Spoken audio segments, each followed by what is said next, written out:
ನಮ್ಮ ಅಮ್ಮ government job ಬೇಕಂತ ಗೌರ್ಮೆಂಟ್ ಜಾಬ್ ಹೇಳಮ್ಮ ಇವಾಗ ಹೇಳಕ್ಮ ಹೇಳು. ಮೊನ್ನೆ 2 ತಿಂಗಳಾದ್ಮೇಲೆ ರನ್ನಿಂಗ್ ಹೋಗಿದ್ದೇನೋ ನಿಜ. ಹೋಗ್ ಬಂದ್ಮೇಲೆ ಫುಲ್ಲು ಮೈಕೆ ನೋವು, ಒಂದಿನ ಎದಳಕ್ಕೆ ಆಗಿರ್ಲಿಲ್ಲ. ಅದಕ್ಕೆ ಇವತ್ತು ಕಂಟಿನ್ಯೂಸ್ ಆಗಿ ಹೋಗೋಣ ಅಂತ ಇವತ್ತು ಹೋಗಿ ವಾರ್ಮ್ ಅಪ್ ಎಲ್ಲ ಮಾಡ್ಕೊಂಡು ರನ್ನಿಂಗ್ ಮಾಡ್ಕೊಂಡು ಒಂದ್ ಅರ್ಧ ಗಂಟೆ ಮೆಡಿಟೇಷನ್ ಮಾಡ್ಕೊಂಡು ಅಲ್ಲಿಂದ ನಾನು ಪರವಾಗಿಲ್ಲ.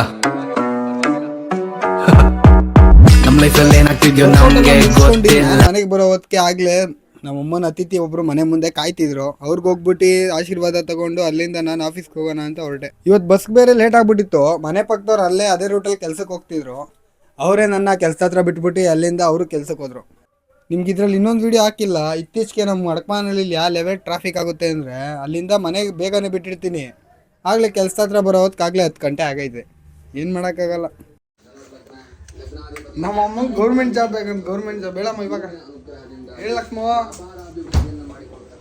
ಹೇಳು.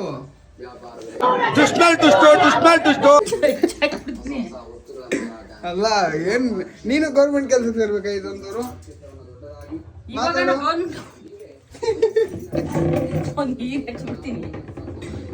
ಏನ್ ಕಮ್ಮ ಹಿಂಗಾಡ್ತಿ.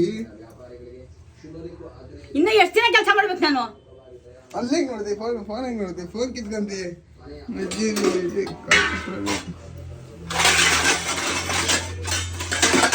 ನಮಗೆ ಗೌರ್ಮೆಂಟ್ ಜಾಬ್ ಬೇಡ ಬೇಡ, ನಾವು ಯಾವುದೇ ಕಾರಣಕ್ಕೂ ಗೌರ್ಮೆಂಟ್ ಅಪ್ಲೈ ಮಾಡಲ್ಲ. ಮಾಡ್ಬೇಡ, ಮನೆ ಕೂತ್ಕೊಂಡು ಚೋಪರ್ಲೆತ್ತು 15,000 ಕೊಡ್ತಾನ. ಚೋಪರ್ಲು ಅಮ್ಮ ನೀನ್ ಸೇರ್ಬೇಕಾಯ್ತಮ್ಮ ಓದಿ. ನಿಮ್ಮ ಅಮ್ಮ ಏನಂತ ಗೊತ್ತಾ, ಓದ್ತಿದ್ದೆ ನಿನ್ಗೆ ಓದಕ್ಕೆ ಇಂಟ್ರೆಸ್ಟ್ ಇರಲಿಲ್ಲ ನಂಗೆ ಹೇಳ್ತಿ. ನಿನ್ಗೆ ಓದು ಅಂದ್ರೆ ಪರಡಿ ಬಿದ್ದು ಓಡ್ ಬಂದಿದ್ಯಾ ಸ್ಕೂಲಿಂದ. ಅಮ್ಮ ನೀನ್ ಸ್ಕೂಲ್ ಹೋಗಿ ಓಡ್ ಬಂದಂತೆ ನಿಮ್ಮ ಅಮ್ಮ ಹೇಳ್ತು.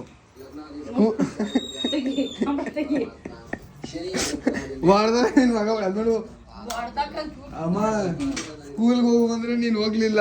ಇವಾಗ ಸ್ಕೂಲ್ಗೆ ಹೋಗ್ಬೇಡ ಅಂದ್ರೆ ನಮ್ಗೆ ಹೇಳ್ತೀನಿ, ನಮ್ಗೆ ಕಾಲೇಜ್ಗೆ ಹೋಗು ಅಂತ.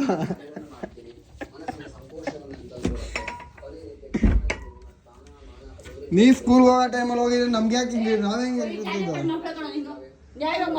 ನಾವು ಸ್ಕೂಲ್ಗೆ ನೀನು ಕಾಲೇಜ್ಗೆ ಎಲ್ಲ ಹೋಗಿ ಗೌರ್ಮೆಂಟ್ ಕೆಲಸದಲ್ಲಿ ಇದ್ರೆ ನಾವ್ಯಾಕೆ ಹಿಂಗೆ ಇರ್ತಿದ್ದೋ. ನಮ್ಗೋಗುವ ಅಂತ ಇಲ್ದಿ ಗೌರ್ಮೆಂಟ್ ಕೆಲಸಕ್ಕೆ ಹೋಗಿ ನೀನು.